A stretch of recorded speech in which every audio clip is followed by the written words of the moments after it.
Corps à corps. Et c'est un article publié par donc je le disais, le Matthias Corvinus College, un article, c'est même un rapport du 11 septembre dernier, et signé par Thomas Fazzi, qui décrit l'expansion progressive du pouvoir de la Commission européenne au fil des crises qui ont ponctué les dernières années et qui explique finalement que ces crises ont servi Ursula von der Leyen particulièrement à prendre de plus en plus de pouvoir, on va y revenir, et puis même peut-être ont été instrumentalisées. C'est une des questions posées par ce rapport. Je serais très heureuse de recevoir Yves Pozzo de Burgo. Bonjour. Bonjour. Merci d'être avec nous. Vous êtes, je le rappelle, sénateur UDI de Paris entre 2004 et 2017, vice-président de la Commission des Affaires étrangères et de la Défense du Sénat, ancien conseiller de Paris, ancien vice-président de la représentant. Commission des Affaires européennes. Et oui, et à chaque fois, c'est pour le aussi, sujet de ce soir, d'aujourd'hui, c'est plus intéressant. Oui, tout à fait, des affaires européennes, ancien représentant du Parlement français au Conseil de l'Europe. Et puis nous sommes également avec David Engels. Bonjour. Bonjour. Merci beaucoup d'être avec nous. Vous êtes historien, philosophe de l'histoire, professeur de recherche à l'Institut Zachodny de Poznan et auteur dernièrement de ce livre « Défendre l'Europe civilisationnelle » aux éditions Salvator. Mais vous avez aussi suivi ce rapport du Matthias Corvinus College. Est-ce que d'abord vous pouvez peut-être, si vous voulez bien, nous le présenter ? Oui, tout à fait, d'autant plus que j'y travaille actuellement aussi moi-même au MCC à Bruxelles, donc ça se met bien, Monsieur Fazzi est un collègue à moi. Donc oui, de fait, c'est un texte très intéressant qui relate d'une manière chronologique très précise comment les crises principales qui ont façonné ces 20 dernières années, surtout ces 20 dernières années d'évolution européenne, ont été mises à profit par Jean-Claude Juncker et évidemment aussi par Ursula von der Leyen pour agrandir le pouvoir de la Commission. Et ce qui est très intéressant dans ces crises, il y en a eu beaucoup, d'ailleurs la crise de l'euro surtout, la crise de la guerre en Ukraine, la crise Covid, c'est ça les trois crises principales dont il traite. Et ce qui est évidemment très intéressant, en tout cas pour moi, et c'est un peu le résultat que moi j'en tirais, qu'on voit peut-être pas tellement dans ce rapport, c'est que en fait, ces trois crises, et on peut y ajouter beaucoup d'autres, n'ont finalement pas vraiment été résolues par la Commission. Donc, ou plutôt, la gestion de ces crises a été assez désastreuse. Donc, au niveau de la guerre de l'Ukraine, ça coule de source. Pour la crise Covid, on pourrait en parler aussi. La crise de l'euro, ça a été un désastre. On pourrait ajouter la crise du Brexit et de la migration et de l'état de droit, etc. Et à chaque fois, en fait, on voit bien que la Commission européenne, au lieu de résoudre ces crises, finalement, les empires, mais d'un autre côté, utilise ces crises pour agrandir son propre pouvoir, pour tirer à elle toute une série de compétences qu'elle et que les États-nations, en tout cas la plupart des États-nations, jugent donc être mieux finalement placés au niveau européen qu'au niveau national. Oui, alors donnons des exemples concrets. Pour la crise Covid, par exemple, elle s'est arrogé le droit, alors que ça ne fait absolument pas partie des compétences européennes, de commander directement les vaccins et puis de devenir la vigie, on va dire, sanitaire pour l'ensemble des États européens. Donc ça, c'était une compétence qui n'était absolument pas du domaine de l'Union européenne et de Bruxelles. Pour l'Ukraine, c'est arroger les compétences de commande d'armes, notamment. Pareil, ça ne fait pas partie des compétences européennes. Et pour la crise de l'euro, vous avez peut-être d'autres exemples ? Pour la crise de l'euro, on a désormais ce contrôle budgétaire qu'exerce la Commission européenne sur les budgets nationaux, avec la possibilité de réprimander des États et de finalement contrôler un droit régalien qui est fondamental, c'est-à-dire de décider de ses propres dépenses.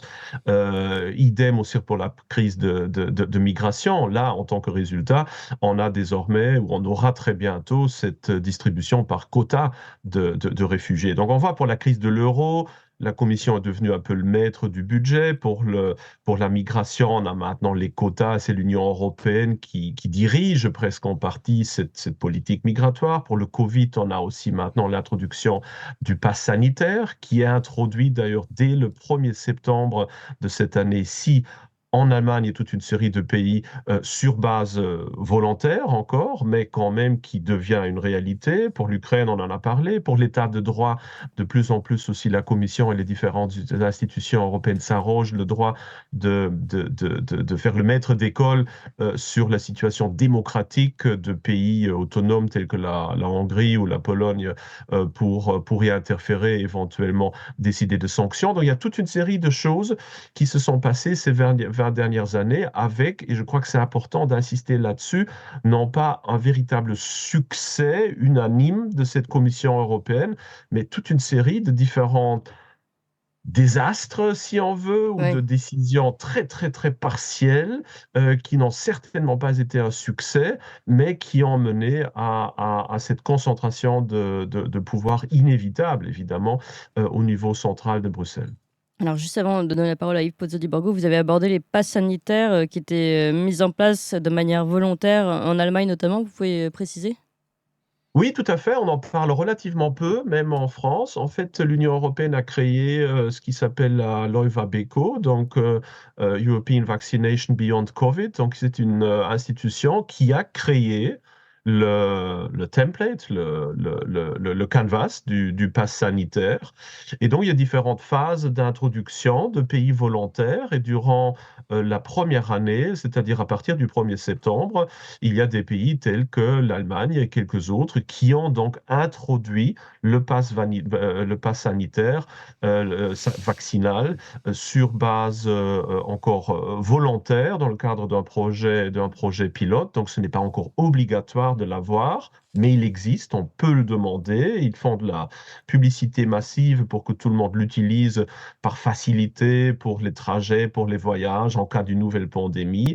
Et l'année prochaine, ce sera à la France de l'introduire volontairement. Et évidemment, à Mm. terme, je crois dans 1 an ou 1 an et demi, en gros, la moitié des pays européens l'auront introduit sur base volontaire. Et dès lors, il existe, il est matériel, les gens s'habituent à ça et on peut être sûr que dans le cas d'une nouvelle pandémie, ben voilà, l'infrastructure, désormais, elle est là. Il suffira désormais que la Commission pousse sur le bouton de déclarer une nouvelle pandémie et du jour au lendemain, ce qui nous a sauvés finalement durant la première pandémie, du jour au lendemain, ce pass vaccinal, il peut devenir obligatoire parce qu'il existe désormais. Oui. Alors, Yves Pozzo di Borgo, on a brassé un peu large là, ce rapport sur le fait que chaque crise vécue par l'Union européenne finalement soit utilisée comme étant, même instrumentalisée peut-être par Ursula von der Leyen et en général la Commission européenne pour récupérer toujours plus de domaines de compétences finalement. C'est quelque chose que vous suivez depuis longtemps. Est-ce que vous confirmez, vous, de votre expérience, cette expansion de la Commission européenne et jusqu'où ça va? Oui, ce que vient de dire David Engels. David Engels, c'est terrible ce qui se passe. J'ai commencé ma vie politique, et je ne veux pas parler de mon passé, mais quand, dans un parti démocrate chrétien, qui était à l'époque le CDS, qui était l'émanation, si vous voulez, de toute la démocratie chrétienne, de Robert Schuman, de Gasperi en Italie, de Adenauer en Allemagne. On était à l'époque, rappelez-vous que l'Europe a été créée notamment par la déclaration de Robert Schuman, qui voulait créer des solidarités concrètes entre les deux pays qui avaient fait la guerre plusieurs fois entre eux, la France et l'Allemagne, et que ça, c'est les bases de l'Europe. Et la Commission, je me souviens à l'époque, tous les gens, moi je n'étais pas encore, il y a un Parlement européen qui n'existait pas encore, mais qui existait par des représentants de chacun des pays. Leur préoccupation était surtout que la Commission existe. Mais la Commission, à l'époque, avait un rôle d'impulsion. C'est-à-dire que la Commission avait été créée pour impulser des idées, pour équilibrer les choses, mais surtout pas pour avoir tout le pouvoir qu'elle a actuellement. Et ce qu'on constate, j'allais dire, disons, 40 ans, 50 ans après ça, le rapport qui vient de sortir est terrible. C'est terrible. Ce qui se passe, je crois, moi je voyais très bien quand j'allais à Bruxelles régulièrement, j'étais vice-président de cette Commission européenne française, qui ont d'ailleurs des pouvoirs mais qui ne l'appliquent pas, c'est que vous avez une Commission européenne, pour citer qu'un chiffre, qui a 39 000 fonctionnaires. Et puis en face, théoriquement, ceux qui ont le pouvoir, ce sont le Conseil des chefs européens, les chefs d'État européens, qui représentent les 28 pays. C'est eux qui prennent les décisions majeures, théoriquement, enfin dans la logique. Et en fait, quand vous vous rendez compte, combien il y a de fonctionnaires à ce Conseil des chefs d'État européens? 30. Vous imaginez 30 avec 39 000 fonctionnaires de qualité, en plus des fonctionnaires de la Commission européenne, qui ont une puissance terrible, qui ont une puissance de travail, qui ont des moyens financiers énormes. Et en face, vous avez 30 fonctionnaires dont on me dit hier, je discutais justement avec un des représentants, de quelqu'un qui a beaucoup de responsabilités à Bruxelles, il me dit, mais c'est terrible, c'est que les 39 fonctionnaires qui à l'époque, il y avait notamment, quand ça a commencé, le Conseil des chefs d'État européens, on avait un secrétaire général qui s'appelait de Boissieu avec une forte personnalité, donc il jouait un rôle important, puis ça a souvent été le cas. Il me dit maintenant, c'est complètement inexistant, et les 30 fonctionnaires sont complètement dans les mains de la Commission. Ce qui fait que, si vous voulez, on n'a personne pour contrer. Contrecarrer, oui. Alors, il faut se comprendre aussi, et c'est pour ça que la Commission s'est aussi développée, c'est que quand on a créé Bruxelles, quand on a créé la Commission européenne, moi j'ai bien vu d'abord plusieurs choses, c'est que les pays sont restés chez eux. C'est-à-dire que d'abord, les médias sont restés chez eux. C'est-à-dire, vous avez en France pratiquement aucun média qui connaît, je regarde des journalistes en dehors de 4 maires de Libération. Oui, c'est ça, il y a 4 maires qui... pratiquement aucun ceux journaliste. qui sont détachés sur place. Mais ceux qui sont détachés sur place, c'est pas suffisant. Oui. Et puis, je veux dire, ils n'ont pas une très forte personnalité en dehors de quelques-uns. Et c'est le problème. Mais ça, ce n'est pas qu'en France, c'est dans tous les pays. C'est-à-dire que vous avez Bruxelles qui vit dans son monde et vous avez chaque pays qui vit dans son monde. La classe politique, c'est la même chose. Moi, j'étais vice-président de la Commission des affaires européennes au Sénat, mais ils ne savaient même pas ce que j'allais faire à Bruxelles. Ils ignoraient. Même au sein de la Commission des affaires étrangères, je ne veux pas critiquer mes amis, ils ne savaient pas ce que c'était le rôle de la Commission des affaires, le rôle de Bruxelles et autres. C'est terrible, cette ignorance de ce qu'est la véritable pouvoir. Une ignorance qui devient presque un blanc-seing après pour la Commission. Alors, le problème, c'est que face à ça, et en plus de ça, vous avez aussi l'ignorance des chefs d'État. Il faut bien comprendre que chaque chef d'État... Ça fait beaucoup d'ignorance. Oui, bien sûr. Et c'est pour ça, d'ailleurs, que la Commission a pris autant de pouvoir. Et le problème, moi j'étais très ami avec Juncker, on a souvent parlé dessus, mais le problème, par exemple, des chefs d'État, ils sont pris dans leur travail quotidien de leur pays, ils sont très franchouillards, ils sont très germano, ils sont très... Et quand ils arrivent à Bruxelles, si d'abord ils sont très contents, ils se retrouvent, ce Conseil européen, c'est un peu le café de commerce. Et qui en fait, et en dehors de quelques décisions qui sont vraiment prises par eux, qui en fait prend les décisions, et c'est à l'époque le secrétaire général du Conseil européen qui m'avait expliqué. Ils arrivent, c'est le café du commerce, on parle de tout et de rien, et en fait, c'est moi, le secrétaire général, après qui détermine quelles sont les véritables décisions. Quand le Conseil européen avait du pouvoir.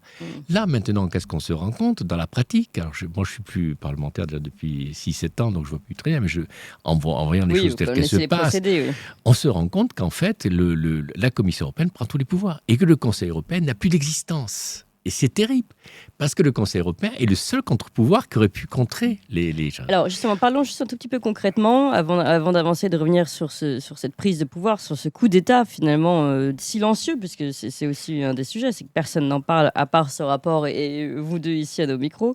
Le Conseil européen a-t-il eu un moment un véritable pouvoir justement de contre-pouvoir, en tout cas d'opposition à la Commission, ou de toute façon, de fait par les institutions, il était un peu amené à n'être qu'un instrument passif? Moi, la période où j'étais, je l'ai connu comme ayant quand même une certaine présence et puis imposant ses décisions. J'avais discuté avec Juncker, parce qu'on s'était connus quand on était tous les deux présidents des jeunes centristes, celui de Luxembourg et moi des jeunes centristes français. Et donc, on avait gardé une vieille amitié.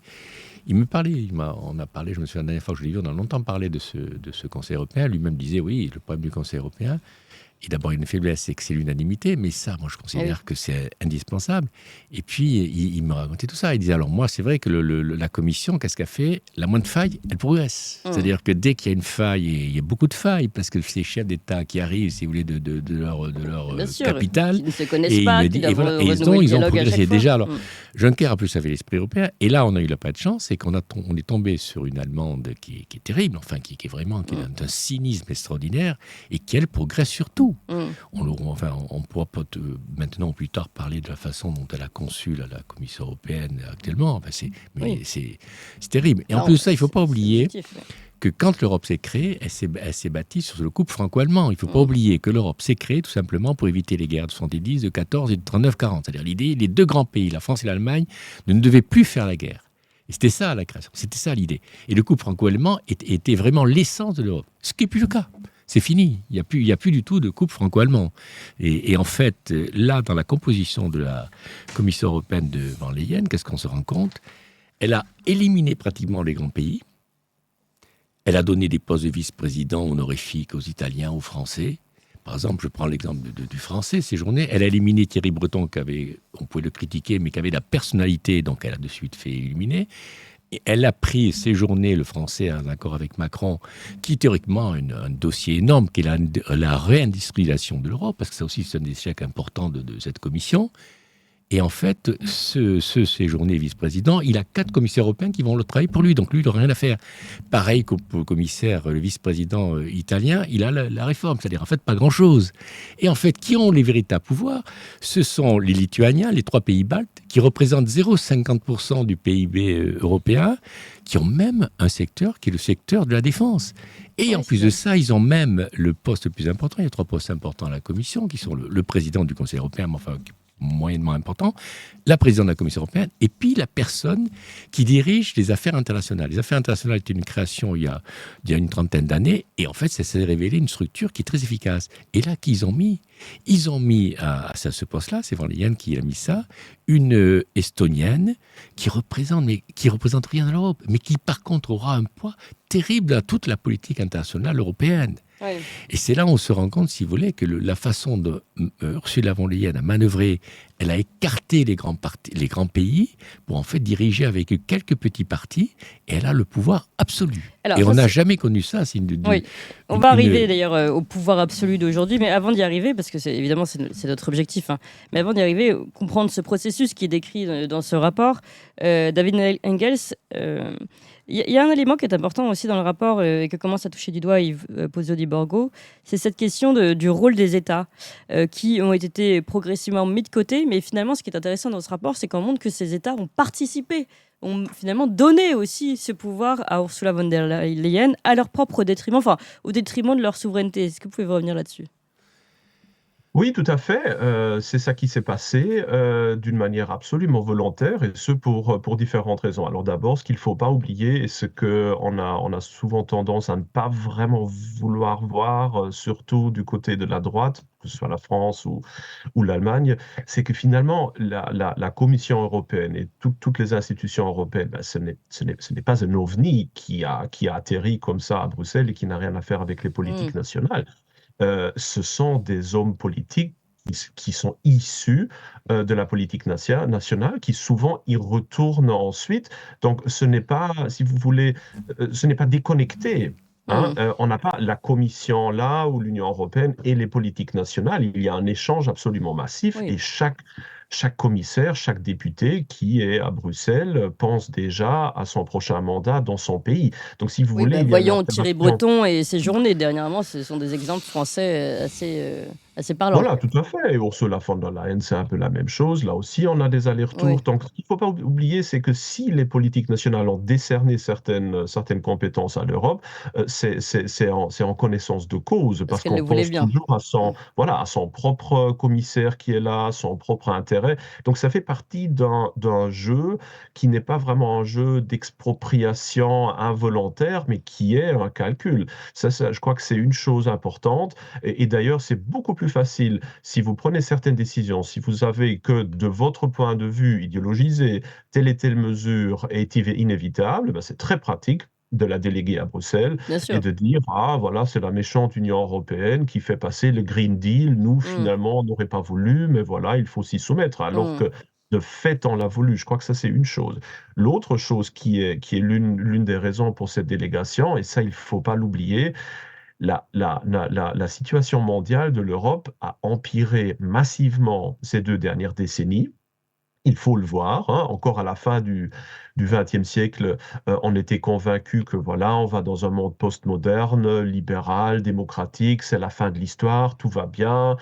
Les Nations unies, les États-Unis vont un peu tout diriger. Et finalement, nous, en tant qu'Européens, ben, on n'a qu'à créer plus de richesses et tout va bien. C'est un peu dans ces conditions-là qu'on a créé aussi les différentes institutions européennes. Là, aujourd'hui, on re-rentre dans la vraie histoire, on re-rentre dans un monde qui est un monde multipolaire, extrêmement dangereux, extrêmement compétitif, avec une Europe vieillissante, avec une Europe qui s'est volontairement désindustrialisée, qui a maintenant face à elle la menace migratoire, la menace chinoise, la concurrence avec l'Inde, avec le Brésil, avec la Russie, avec les États-Unis.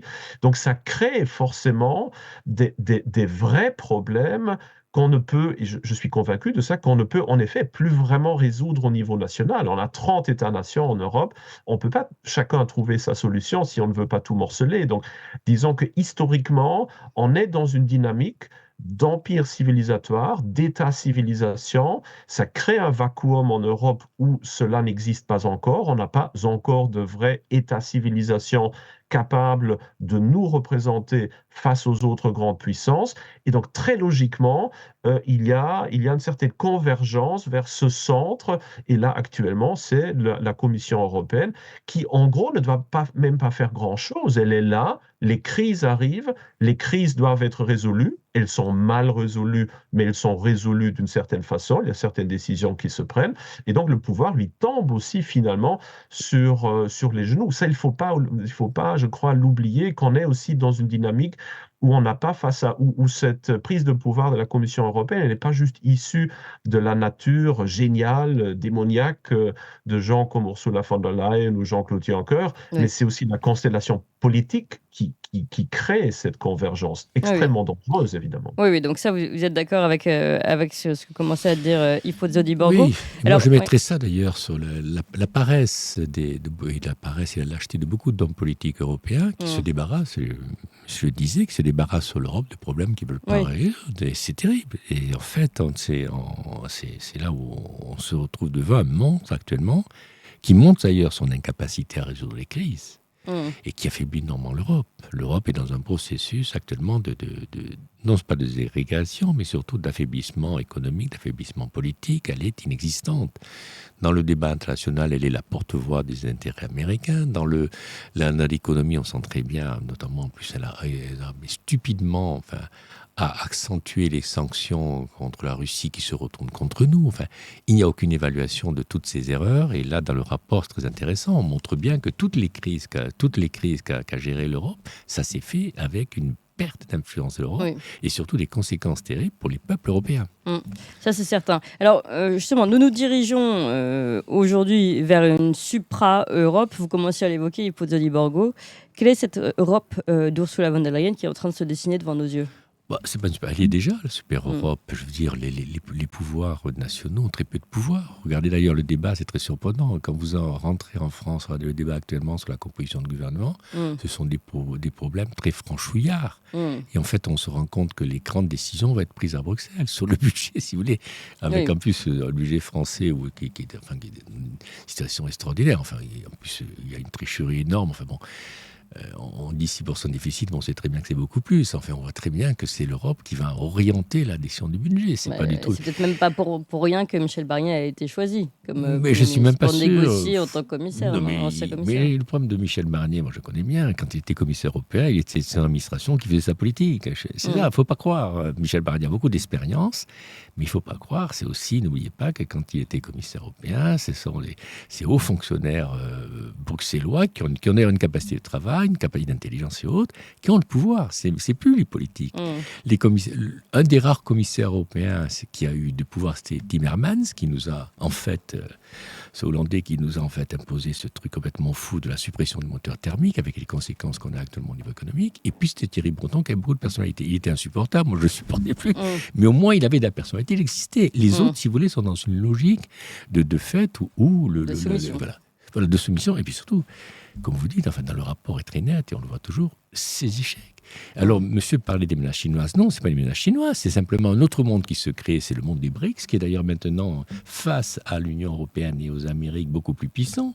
Ils sont en train vraiment de bouleverser le monde, mais de bouleverser le monde parce qu'en fait, ce n'est pas eux qui bouleversent le monde.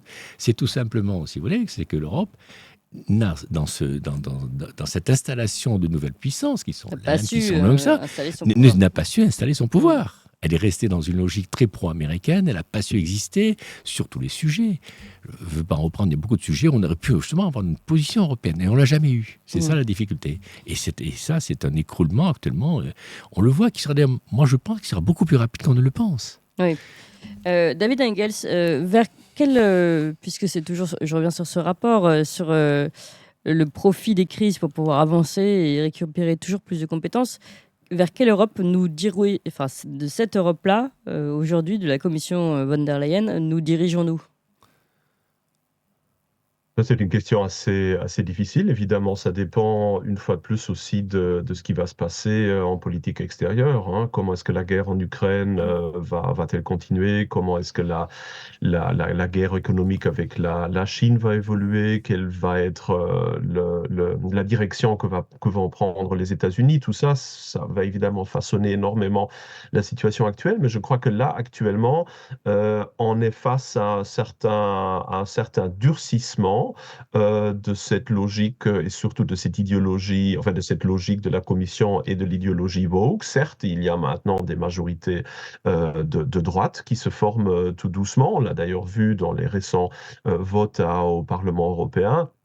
Mais en gros, je crois qu'on va aller vers un certain durcissement, de plus en plus morcelé ou plutôt accentué de crise. On voit d'ailleurs aussi au sein de la nouvelle commission, bien, il y a quand même de plus en plus aussi de représentants de la droite. Pensons à Fito, évidemment, qui va quand même prendre certainement un certain poids. Puis il y a quand même des commissaires slovaques, des commissaires hongrois, qui ont quand même leur attitude à eux. On voit que la Suède, le Danemark prennent aussi un certain cours politique qui n'est pas totalement en accord avec ce qui se passe au niveau européen. Donc je crois que la première réaction, ça va être un genre de durcissement des positions mélangées à certains compromis par-ci, par-là pour tenir le tout à flot. Mais je crois qu'à la longue, on va surtout aller vers un grand conflit sur la création d'une nouvelle constitution pour l'Union européenne. Parce que n'oubliez pas que là, il y a quelques années, on nous a beaucoup parlé aussi du colloque sur le futur de l'Europe, sur l'établissement d'une éventuelle nouvelle constitution, en tout cas d'une révision des traités. Et je crois que c'est ça qui va être au cœur des débats les années prochaines. Et là, ce sera évidemment la grande question. Est-ce que ces inégalités, et notamment aussi, est-ce que cette idéologie woke qui domine de plus en plus l'interprétation des traités va être coulée dans le bronze, si on veut, par une nouvelle constitution, ou est-ce qu'on va plutôt aller vers un genre d'impasse de l'efficacité de l'Union européenne, car c'est ce qu'on voit déjà maintenant. En fait, ce qui frappe avec l'Union européenne, avec la Commission européenne actuelle, c'est que oui, il y a ces crises, oui, elles donnent une réponse à ces crises, mais ces réponses mènent à un affaiblissement de l'Union européenne vers l'extérieur, non, aussi de l'Union européenne, même de la Commission finalement, du poids européen dans le monde qui devient de moins en moins important à cause des mauvaises décisions de la Commission, mais en même temps, on a une prise de pouvoir de plus en plus grande vers l'intérieur. Donc ce qui se passe, et ça on en avait déjà parlé, je crois aussi souvent, nous deux d'ailleurs, c'est qu'on aurait besoin exactement de l'intérieur, du contraire, on aurait besoin d'une Union européenne qui serait vraiment capable de défendre les intérêts de notre continent vers l'extérieur, tout en assurant de plus en plus de liberté et de subsidiarité à l'intérieur. Et là, la Commission utilise ces crises à un but tout à fait qui est contraire, inverse à ce qu'elle devrait faire. Et je crois que ça, on va le voir de plus en plus, on ira de plus en plus vers une simple impasse de gestion. Et face aux crises extérieures, je ne dirais pas qu'on ira vers une implosion de l'Union européenne, certainement pas, mais en tout cas une remise en question assez fondamentale et surtout... Est-ce que je peux vous poser une question? Moi, j'avais tendance à penser que vous parlez de réforme de la Constitution, qu'en fait c'était l'heure qui était lancée, que ça n'était pas en profondeur. Alors, je n'ai pas les éléments, il y a longtemps que je ne suis pas allé à Bruxelles, et hier, avec justement mon contact de Bruxelles, je n'ai pas parlé. J'ai eu tendance, d'ailleurs, dans la nomination de Fito sur ce sujet, je me suis dit, bon, en fait, on endort un petit peu. Est-ce que vous pensez qu'il y aura vraiment ce débat Fito, pardon, je précise, du gouvernement Mélanie. Est-ce que vraiment vous pensez que c'est un élément de votre intervention qui m'a interpellé, que ça va être vraiment un des débats du futur sur l'Europe? Peut-être pas sur base d'une constitution telle que Valéry Giscard d'Estaing l'avait voulu, d'une vraie constitution plus ou moins transparente qui pourrait définir l'Union européenne et qui pourrait mettre aussi des bornes à l'Union européenne, parce que c'est ça aussi le but d'une constitution. Ce n'est pas seulement donner du pouvoir à quelqu'un, mais aussi définir les limites Cadrer des de choses. ce pouvoir-là. Ça, c'est pas fait à l'époque. On a eu ce bricolage de différents traités, d'amendements, etc. Et à mon avis, oui, il y aura un débat sur une constitution. Je ne crois pas que dans la situation actuelle, ce genre de constitution pourra trouver une majorité, mais on va essayer d'implémenter certaines choses, comme par exemple la diminution de l'unanimité dans toute une série de décisions. On va certainement implémenter ça dans les traités. En tout cas, on va essayer de le faire. Et je C'est crois que évident c'est que ça que c'est la nouvelle commission va essayer. ouais, c'est évident que la suppression de l'humanité, c'est quand même de l'unanimité, c'est un désir intense devant l'hyène pour pouvoir Ah oui. pouvoir. Voilà, Voilà. tout à fait. Merci de Mais votre qui, une réponse. fois de plus, est dans cette logique de prise de pouvoir de Bien la sûr. Constitution, qui est une certaine, disons, une certaine nécessité logique, si on veut. Vous parliez tantôt justement du fait que voilà, les grands pays ne seraient pas assez représentés dans la Commission. Donc voilà, est-ce qu'on veut jusqu'à la fin un droit de veto de pays qui finalement représentent relativement peu? Est-ce qu'on veut subir le même destin que jadis la République polonaise, avec son libérum veto qui a créé son incapacité même à répondre à sa propre division entre les Prusses, les Autrichiens et les Russes. Donc, est-ce qu'on veut garder ce libérum veto à l'européenne jusqu'à la fin? Donc, c'est un vrai débat, et à mon avis, c'est ce débat-là qui est au centre de ce débat autour d'une constitution, et à mon avis, on va le mener durant cette commission-ci, oui. La meilleure des choses serait que les 5 pays fondateurs aient ce droit de veto et pas les autres. Ce serait plus intéressant pour les pays fondateurs, Enfin, évidemment. voilà, je dis ça, mais On prêche pour notre Étant paroisse. belge, je ne sais pas si je suis... Oui. peut-être juste une note en bas de page. Je ne sais pas si c'est vraiment absolument nécessaire que les postes les plus importants reviennent toujours aux plus gros pays. Très souvent, les petits pays peuvent être un très bon compromis. oui, Si bien sûr. la France et l'Allemagne ne se mettent pas ensemble Ouais. sur quelque chose, on donne un poste important à un luxembourgeois. À mon avis, ça a été une très grande erreur, justement, que c'était un Allemand qui est reçu, ou une Allemande, la présidence de la Commission européenne. Je crois que les deux grandes puissances européennes, l'Allemagne et la France, auraient beaucoup mieux fait de rester un peu en retrait, de trouver des candidats de compromis, de mettre à la tête aussi plutôt un candidat d'un petit pays pour exprimer à la fois leur respect pour les autres et aussi pour moins, disons, nationaliser ou politiser ces fonctions-là. Donc, de ce point de vue-là, je n'ai pas nécessairement trop de problèmes, parce que des Estoniens, des Luxembourgeois, des Belges reçoivent des postes importants, si c'est dans un cadre d'architecture, disons, qui est raisonnable. Mais là, le fait de vouloir mettre un Allemand là, ça provoque le fait que les autres disent alors je veux avoir un Français là, et ça, à la longue, ça crée aussi pas mal de De tension. mauvais Ouais. ressentiments de la part des pays un peu plus petits. Donc je crois que ça, c'est à prendre en compte aussi. David d'un point Engels, de dans vue les éléments importants de ce que vous avez souligné, il y a un paradoxe finalement. Il y a ce côté, vous l'avez dit, l'Union européenne a mal géré ces crises, encore une fois, crise de l'euro, de l'Ukraine, du Covid. Il les a mal gérées, et finalement, moi je pensais qu'il avait affaibli les États, mais là-dessus on est d'accord. D'ailleurs, c'est peut-être même volontaire, c'est ce qui est sous-entendu dans ce rapport. Et même entendu d'ailleurs. Mais il a également, ça c'est intéressant, affaibli l'Union européenne elle-même. Et ça, j'imagine que pour le coup, c'est pas volontaire, puisqu'elle est aussi dans une crise d'autoritarisme. Comment vous expliquez ce paradoxe ? Je rajouterais aussi Oui. la désindustrialisation de l'Europe, qui Oui. actuellement, les chiffres qui sortent actuellement sont terribles. C'est-à-dire il faut rajouter cela, Oui. avec des conséquences économiques, le chômage et autres qui se profilent. Voilà. David Engels. Oui, absolument, mais à mon avis, une fois de plus, cette décision, elle a été volontaire. Je veux dire, la réponse à la crise de la Grèce, c'est-à-dire cette politique d'austérité, la mise sous tutelle de la Grèce, la mise sous tutelle de différents budgets, je crois toujours que ça a été une décision assez mauvaise pour l'économie européenne et son architecture en général, mais une fois de plus, ça a permis une certaine concentration.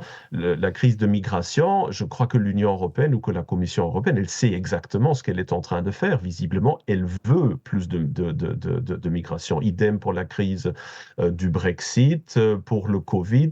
D'un point de vue, disons, que moi je considérerais comme objectif, que beaucoup de personnes considéreraient comme étant de droite. La gestion a été un échec, mais je crois qu'à beaucoup de niveaux, l'Union européenne produit exactement ce qu'elle veut, et je crois que pour la désindustrialisation, on a quelque chose de semblable, parce que ce qu'il Mais faut c'est quoi pas son objectif oublier- si son affaiblissement, c'est ce qu'elle veut? D'abord, Parce que je pense c'est que moi je pense relativement logique que des institutions préfèrent perdre de pouvoir extérieur, mais affirmer leur pouvoir à l'intérieur. Ça, déjà César a dit qu'il préférait être le bourgmestre d'un petit village dans les Alpes que d'être juste le second à Rome. Donc ça, c'est, je crois, assez psychologique, assez normal. Et puis sur l'industrie, ben oui, l'Europe se désindustrialise, mais ce qu'il ne faut pas oublier, c'est que beaucoup de grandes entreprises européennes, et surtout beaucoup de grands actionnaires européens, sont en train de gagner une fortune là-dessus. Je veux dire, oui, le continent, nous, on perd de valeur, mais les grands actionnaires qui investissent en Chine, en Inde, au Brésil, je ne veux pas être vulgaire, mais se remplissent les poches d'un Donc elle sert des intérêts privés, vous voulez dire.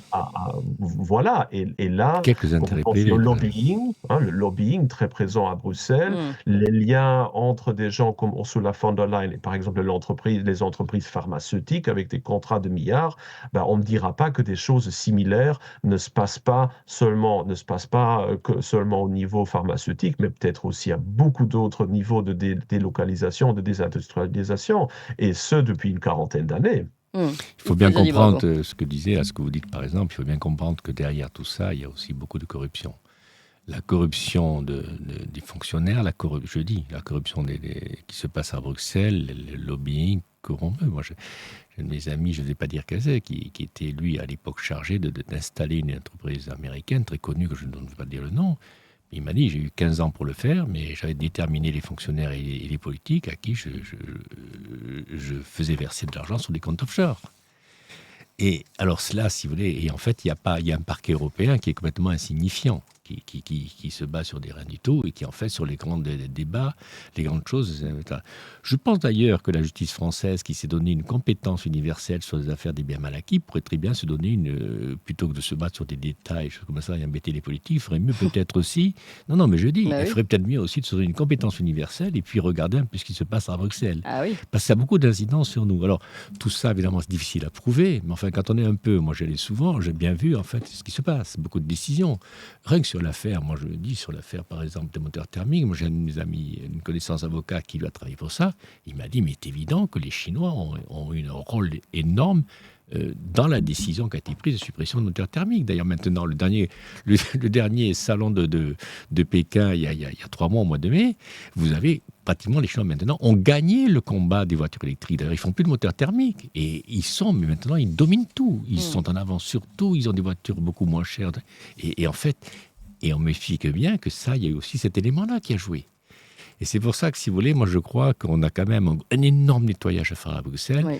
Moi, mon souhait, sérieusement, je connais trop la politique et c'est quand même une puissance extraordinaire, ça serait carrément qu'une sorte de révolution comme en 89. On fait sauter le roi et là on fait sauter la Commission européenne. Excusez-moi, mais mais pour que les pays reprennent et puis que corrigent un peu les excès. Mais encore faut-il que les pays le veulent, parce que d'après ce qu'on a compris, et dans ce rapport et dans vos propos, finalement, les États, les politiques ont trouvé ça bien pratique de déléguer progressivement, puisqu'ils sont d'accord avec l'idéologie européenne. Merci beaucoup à tous les deux, c'était absolument passionnant, cet autoritarisme européen, mais laissé finalement par les politiques au niveau national, et puis autoritarisme qui, malgré tout, continue d'affaiblir l'Union européenne, et peut-être au service de certains lobbying et certains intérêts privés, c'est ce qu'on aura compris. Un rapport que vous pouvez retrouver, il est en ligne, vous pouvez le télécharger, c'est le MCC College. Je vais vous retrouver son nom exact. Je l'ai quelque part sur une de mes fiches. Bref, je vais le retrouver. En tout cas, merci encore David Engels, historien, philosophe de l'histoire, professeur de recherche à l'Institut Zachronie de Poznan. Et puis, vous le précisiez, vous travaillez aussi dans le Matthias Corvinus College. Voilà, j'ai retrouvé son nom. Au Matthias Corvinus College, dans lequel vous pouvez retrouver ce rapport. Et puis, merci à vous, Yves Pozzo Di Borgo. On le rappelait, vous avez bien fait de le rappeler, vous étiez également vice-président de la Commission des Affaires européennes au Sénat et l'un des représentants du Parlement français au Conseil de l'Europe, en plus d'être sénateur UDI de Paris, notamment. Merci à tous les deux et vous